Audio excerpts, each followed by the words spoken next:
Mga parekoy, nakatikim na ba kayo ng alamang na napakasarap? Kung hindi pa, tara mga parekoy, samahan niyo ko. Pagluto ko kayo para maparesa natin ng bahaw ang napakasarap na alamang. Kaya tapusin nyo ang video ito mga parekoy para makita nyo kung paano pinasarap ni parekoy ang alamang. Kaya tara, let's go! Mga parekoy, luto tayo. Tara! Ganito lang ang pagluto sa napakasarap na alamang mga parekoy. Mag-init ka ng mantika. Ngayon, ibuhos mo na yung lamas, sibuyas, kamatis at bawang.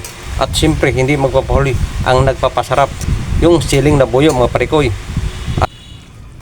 Pag naluto na lahat ng mga sahog mo, ilunod mo na rin ang alamang mo mga parekoy. At lagyan mo ng asukal.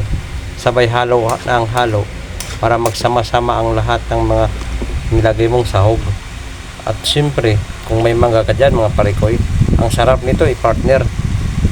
Lalo na kung may bahaw ka, ang sarap nito i-ulam. Kaya ano pang inaantay nyo mga parekoy, tara. Samahan nyo ako at ipagluto ko kayo ng napakasarap na alamang. Tara parekoy, luto na tayo. At para matikman ninyo ang niloto kong alamang na pwede pang ulam. Kaya mga parekoy, handa nyo na yung mga bahaw nyo. Kain tayo. Ayan o, sarap.